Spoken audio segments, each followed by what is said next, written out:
All right, so this one is particularly interesting because there's always a lot of questions around teaching curriculum, and um, this one in particular seems to be focused a lot around dissections and um, just teachers' personal philosophies about dissections, and it's a very small part of curricular problems that might take place in chemistry, biology, physics, and earth and space science.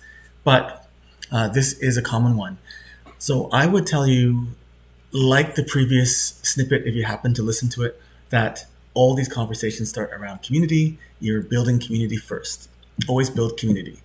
And if you have this hard conversation and you haven't had a chance to build community because you're just walking into a department, I would kind of table it for a short period of time and start working on community. Start working on who you are as a department, who you are as a family, get to know each other, understand that all of you are in it for the same reason, that ultimately you want the kids to be engaged in the scientific process, to explore and understand the wonders of science and STEM learning, if we're going to, do the integrative nature of that word.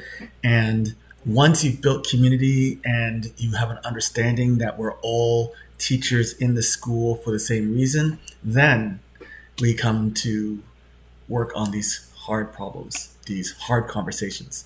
As a department, you're likely dividing your team into learning teams.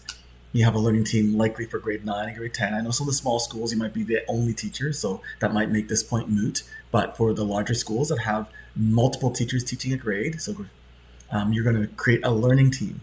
And that learning team is going to sit down and look at the end of the course and determine what is it that you want your course students to know. The curriculum dictates what we are mandated legally to teach. So we don't really get a choice that much on whether or not we choose to change the curriculum. We don't change the curriculum.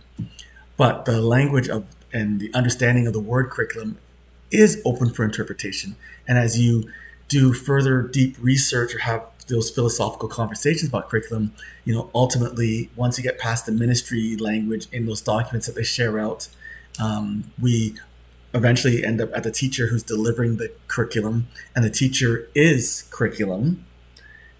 Sometimes people will tell you that they are apolitical or that they separate the politics from the teaching, but the truth is everything that we do as a teacher is political. The things that we don't say is making a statement. The people we don't include, the way that we address certain situations is open to the student's interpretation. How do they perceive what you're saying? So the learning team sitting down and determining what is the outcome of the course. So clearly there's the learning expectations associated with the curriculum, yes, but there's also the human nature. What is it that you want of these humans who are walking out of your class?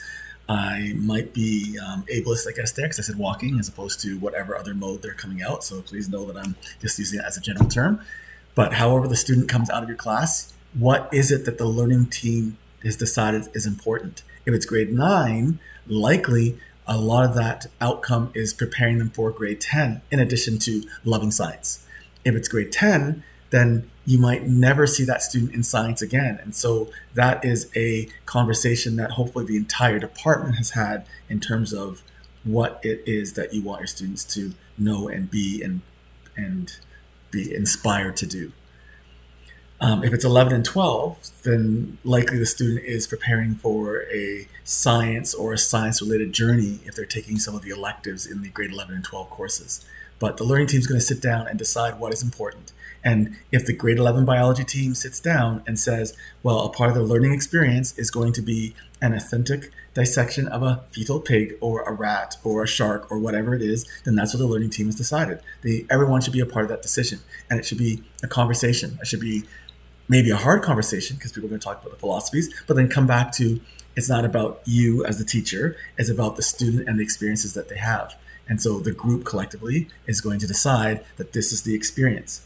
I would say that if you have a person who refuses, that's perfectly okay. As a matter of fact, this is a perfect opportunity for you to really embrace the co-teaching in addition to the co-constructing of what the course is going to look like, the co-teaching, having your students sit in a class for 4 months exposed to one teacher is the model that we have, but it is not the ideal model. You would want to have an opportunity as much as possible to invite other teachers from your school to interact with those students. They should have that diversity of experience. So if a teacher is not able or not willing to do that dissection, that's okay. Bring in another teacher.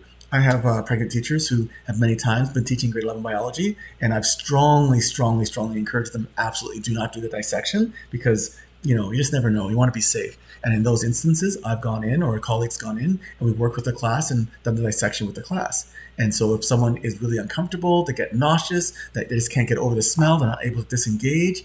And typically you don't want a teacher who's kind of gagging at the front of the class, because that gives them a very negative experience, and it actually colors their perspective on what the dissection is about. If you can't have a neutral person or a person who's kind of excited about the journey going along with the students for an experience, then bring someone in who is. And that is a great avenue to start that co-teaching experience. And maybe it'll stretch into other concepts around diversity, around biotech and genetics, around equity-facing issues that someone might be able to talk to a little bit more. We're always bringing experts from outside the school, but we have so much expertise within the school. If you're doing electricity in grade 9, do you struggle with putting circuits together yourself, or do you invite the computer engineering or a robotics teacher or someone else down in the tech department who's working with electricity, the transportation teacher, and you say, well, this is what I'm doing. Do you mind coming into my class and working with them? Maybe I could go down to your class and we could talk about, right? That's a wonderful way to work. So that would be my suggestion. But the learning teams decided that this is an experience that all the students should have, then that is what you're always going to kind of fall back to as a particular individual says no. That last one, what to do when a teacher's adamant about not offering, then you tell them that they can move on to somewhere else, and another teacher or yourself will come in and work with the class. And it's, like I said, it's a wonderful place to work. The curriculum as dictated by the ministry is the ultimate deciding factor. It is what determines what we do teach and do not. Of course, there is a lot of interpretation. I think that is the answers to those questions. Yes, for the most part it is. That's a nice short one. It was like less than 7.5 minutes.